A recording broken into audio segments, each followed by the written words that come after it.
let's pick up where we left off from last week's scandal. So it ends with Olivia getting off the elevator for making out with Curtis, who I call Orlando, but his name is Curtis.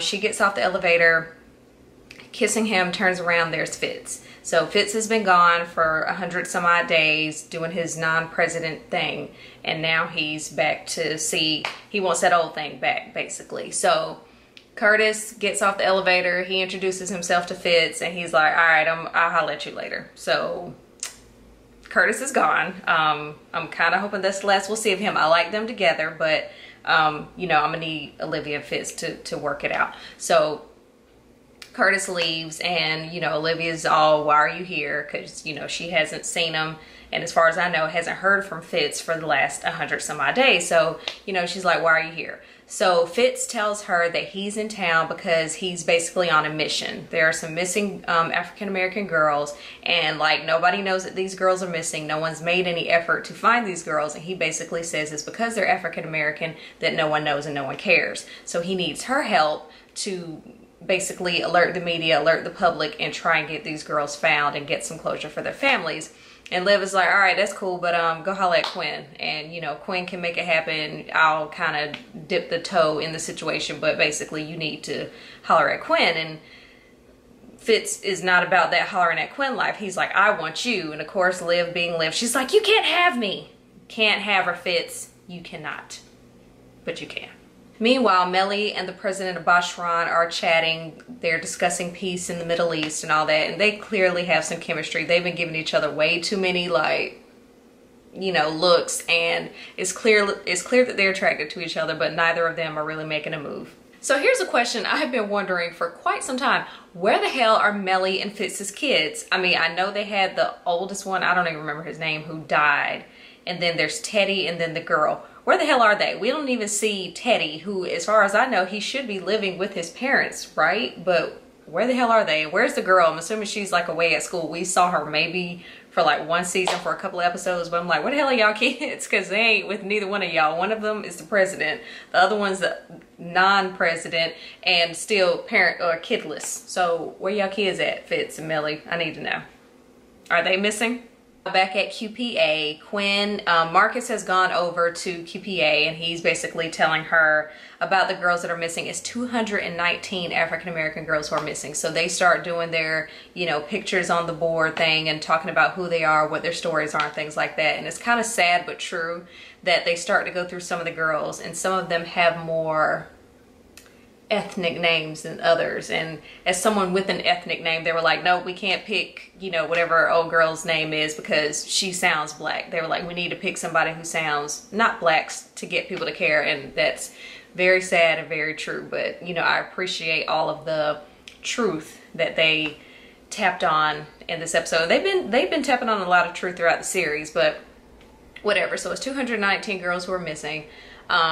And Quinn and her crew are trying to find it because, you know, they need work. Liv is talking to Jake, and she wants to know why Fitz is back, because apparently she and Fitz agreed off camera, because we didn't get the memo, that he was going to stay in Vermont, do whatever it is he was going to do in Vermont, and I guess she was going to stay here. So she's like, why is he back? I need to know. And apparently in this agreement that nobody else knows about but them, Fitz was to stay out of Liv's business and out of Millie's business, and now he's back trying to kind of involve himself in both, but more so Liv's business. And she's like, why is he back? So that would explain why they didn't talk to each other for the whole 100 days that he was gone. But I'm like, y'all need to tell us these things. Like, I don't appreciate these surprises as the episodes go on. So Fitz and Papa Pope, aka Eli, are still on this, you know, bring Olivia to the light mission.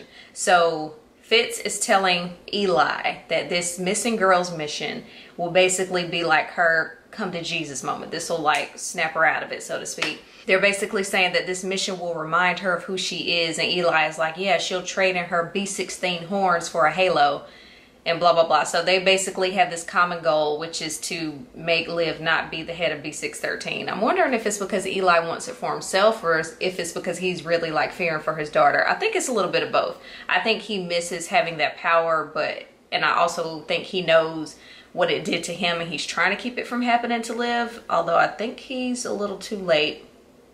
But, you know, who knows? So, you know, they're both on this mission to bring Olivia back from the dark side, if you will.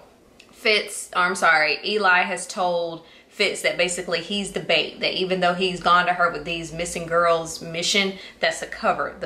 The real bait, the cheese, if you will, is Fitz, and Olivia, I guess, is the mouse in this situation. They couldn't have chose a better analogy. Whatever. Fitz is the cheese, and he's the treat for Olivia, and that's Fitz's mission this season, is to get Olivia back, which I think he can, but we'll see.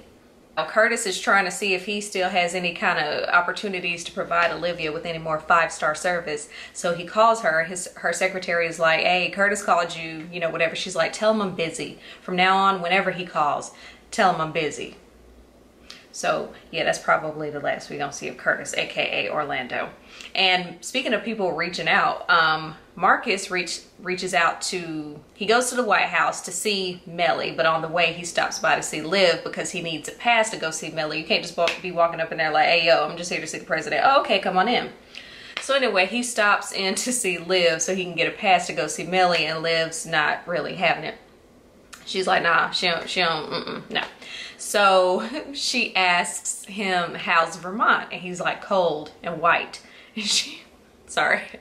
And then she goes, I meant how's Fitz? And he's like, cold and white. So they had like a brown people chuckle over the cold and whiteness. So I thought that was kind of funny. Oh, and then Marcus told Liv that Fitz misses her. And of course she, you know, she's stone-faced. She don't care. We know she cared, but she was just like, because that's how Liv does.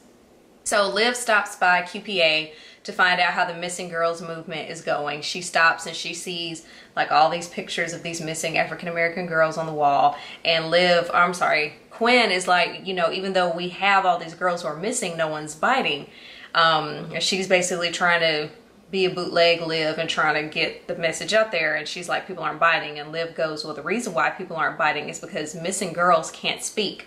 But you know who can speak? Their parents. So she finds the parents of one of the girls who was missing and basically gets her to share like her struggle in trying to find her kid who's missing. Now back at the White House, Liv asks Mellie if there's anything going on between her and the president of Bashran, because they were at some like long table meeting, and some guy from, I think he's from the country that Bashran is having beef with, he basically implied that there was something going on between Mellie and the president of Bashran. I cannot think of his name, but he basically tried to imply that there was something going on between them two, which is why he was so late coming into these negotiations. He's like, you know, y'all have been talking for however long y'all been talking, and now y'all trying to bring me in and hoping that I co-sign to this message y'all have already agreed to, So he implied it. Liv wanted to confirm it, and Mellie was like, no, there's nothing going on. So Mellie doesn't want to tell Liv that she likes the president of Bashran, but she's going to tell Cyrus when they're having like a little chit chat about their love lives, because Cyrus is being hit on by some billionaire who gave him like some expensive artwork. That happened a couple of episodes ago, but I haven't really mentioned that. But yeah, that's what's happening with Cyrus. Liv goes to see Eli, and he basically tells her that she can't have it all again. He's basically saying you can't be someone's girl, aka Fitz's girl, and be the head of B613. He's like, you can't have it. You can't have it all. I don't know why he thinks like all these speeches he's gonna go on is just gonna have her be like, oh, okay, well then here you go, Dad. Like, and have they even discussed if she were to give up B613, who's gonna run it? Someone has to run it, which again makes me think that Eli has some sort of ulterior motive, and he's just hoping with all these speeches and all these, you know, grand rants that he goes on will just make her be like, oh, okay, here's my B613 crown. Here, you can have it, Dad. Like, I still don't get who's gonna run this operation, or if they're just gonna let it fall to the wayside. I don't know. These are the parts of Scandal that kind of fly over my head because I'm not big on politics and stuff, but there's some kind of coup going on, and whatever that situation is, Mellie's worried about how it's gonna impact the president of Bashran. So she and Liv are talking about it. She's just like, she finally admits to Liv that she has feelings for the man. So, I mean, duh, we knew this episodes ago, but thank you, Mellie, for confessing it. That's the first step, is admitting. So thank you. Liv and Jake are talking again, and he tells her that she basically needs to decide if she wants to be command or if she wants to be someone's girl, because she can't do, like, everybody's telling Liv she can't do both. And I feel like I know Liv well enough to the point where if you tell her over and over again, you can't do something, that's impossible, she's just gonna dig her heels in more. So it really frustrates me when you got Jake, you got Eli, like you have all these people telling her you can't do it, you shouldn't do it, you can't do both. I think that's gonna make her want to do it more, but that's just my personal opinion. So yeah, he's telling her you can't be command and someone's girl, and apparently they need more B613 agents, because I mean, at this point, as far as I know, it's just Liv and Jake. I mean, and maybe Huck, kind of, when she needs them. So as far as I know, they have 2.5 B613 agents. Quinn used to be in it, and so did Charlie, but I don't think they are anymore. No say. So they need more B613 agents. So Fitz, still on his mission to get Liv back, he goes to see her, again, under the guise of, I need help with these missing girls, and Liv is not buying it. She's just like, she tries to kick him out. He's not doing that. So she tries to kick him out. He won't leave. And she's like, why are you here? Why are you here? And then eventually Fitz goes, because you are here. Because I love you. And I'm in the house like, yes, yes. I don't know. I got excited. But I just love these declarations, these, you know, because again, they both try to fight it. When we know how y'all feel, please just stop playing with us, yourselves. Just, you know, just be together and be happy. It's okay. Like, the world's not going to end because y'all are together and you're happy. It's not. But anyway, so he's there for her. He finally admits it. You know, she tries to be hard because that's Liv, but eventually they kiss, and I was a happy person. There is a happy ending to these stories, which I appreciate, because I feel like they touch on stories that have happened, are happening, or sadly may eventually happen in the world, and they usually give them a happy ending, and I appreciate that because there's so many situations that don't get a happy ending. I say all that to say they find the girl who's missing. They don't really get into where she was, but they find her. Quinn goes to tell the mom, and because of that, and just again this massive wall of girls that are missing, Liv decides to dedicate a task force to finding missing girls. So you remember how Eli has been super paranoid about being spied on by Liv, and he questioned Fitz as to whether or not he felt he was being watched? I think it was last episode, and Fitz was like, no, I don't feel like I'm being watched. Apparently Eli has been watched. I guess Liv's been spying on him, and she says that he's been talking to people he wasn't supposed to. I don't know if they showed something and I wasn't looking and I didn't rewind it, but I'm guessing that she knows he's been talking to Fitz. I'm not sure. Maybe she knows he's been talking to somebody else, but whatever. Liv apparently has, in fact, been spying on her father, so his paranoia is justified. And that's kind of how the episode ends, is she's like, you know, you've been talking to people you're not supposed to be talking to. So Liv really has Eli on lock. Like, I am watching you. I am not sleeping on you and your, you know, former B613 ways. I don't know. Again, I don't know how this series is going to end. I would like it, of course, me wanting rainbows and butterflies, for her to stop being B613, for them to just do away with it altogether, because to me it's not something that people know about, probably because they shouldn't, because they're doing stuff they probably shouldn't be doing, whatever. So to me, just do away with B613. If you don't take your butt to Vermont and live happily ever with Fitz, let Jake figure out whatever it is he's gonna do. Quinn and Charlie go have their baby. Huck, I guess he can go back to his wife, ex-wife, whatever. And then Redhead can go off with David Rosen.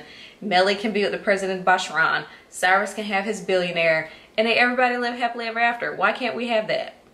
I know why, because of Scandal. And you know Shonda Rhimes is going to screw us in some form or fashion. But she better have those two end up together. That's just my take. Alright, so I'm going to go ahead and wrap up this recap. Tomorrow, what's today? Today's Wednesday, so tomorrow's another episode. And I'll be back with another recap after that. Thank y'all for watching.